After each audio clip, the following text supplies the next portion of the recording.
This story is about a relative who touched me inappropriately when I was 15 years old while I was traveling in his taxi.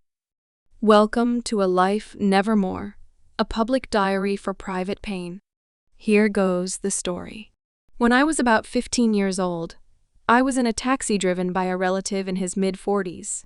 He was a distant cousin, so he would always look out for me. And at that time, I thought he just cared and wanted to protect me as I traveled on the roads. One afternoon after school, I went to the taxi stand and boarded his vehicle, which had other passengers intended for our nearby district. When we got to our district, he sped past where he knew I was supposed to get off. And although I called out to him, he acted like he had forgotten to stop and kept driving. He dropped off the people along the way, one by one, until, finally, he let off the last passenger at the other end of the community. He turned the car around and proceeded speedily to the beginning of the community, where I was supposed to get off, and thankfully, he stopped at the end of my street.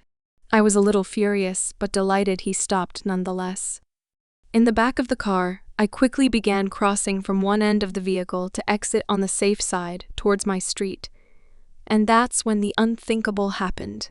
My old, crusty cousin, with a sinister smile on his face, pushed his hand under my uniform and touched my private parts, albeit through my tights and underwear. Realizing what was happening, I pushed back, but his arm was too powerful, so I jumped out of the taxi as fast as possible. Being mindful of my surroundings, I gave him an angry face and cursed him as much as I could without drawing the attention of the neighbors. With a pleasant look on his face, he laughed and sped away, leaving me feeling dirty, ashamed, shocked, and in disbelief of what just happened to me. My mind instantly became discombobulated. What did I do to deserve this? Isn't this man my relative? Even if I wasn't his cousin, am I not an underage girl? Even if I was at an appropriate age, that's abuse, 'cause I did not give him consent to do what he did. What about his wife at home? I wish all those thoughts had come, but they didn't initially. As I said, all that came over me was horror, shame, and an immediate reaction to hide the encounter. I never told a soul. Who was I going to tell anyway? Who would believe that a respectable, hard-working, diligent taxi operator who lived with his wife and carried so many school children and passengers would do this to his little cousin? No one would. While the memory of what happened pops up and lingers from time to time, the most significant pain I feel throughout the years is learning of girls who were raped, and sometimes unalived from my past high school and others in the area. I can't help but wonder if this man had something to do with any of those unimaginable acts of evil. I refuse to believe that I was so unfortunate as to be his only victim in his over 4 decades of operating his taxi. Because, even if the young ladies who were abused, missing, and murdered had nothing to do with him, how many more, like me, were violated and silenced by him? If you haven't gotten what I am trying to say, if he is guilty, my conscience makes me think that my silence contributed to their demise. Remember, our silence strengthens perpetrators to do the same things, or worse, to others who are the most vulnerable. In the same breath, I often think of the role fathers play in our lives, and how different my situation would have been if I had a father to go home and tell him what happened to me.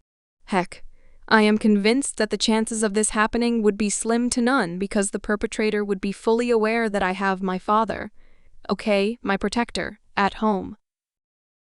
Decades later, this man still operates a taxi, and I saw him recently when I visited the community. I didn't see him face to face, but someone pointed him out and started cursing him for something unrelated.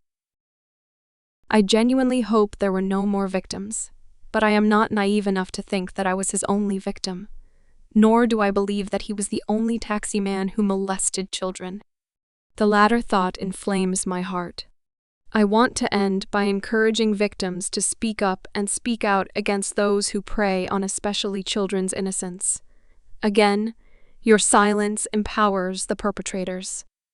However, it would be remiss of me not to say to us as a society that unless we create an environment conducive to being heard, helped, and healed, the victims will continue to feel as if they are in the wrong.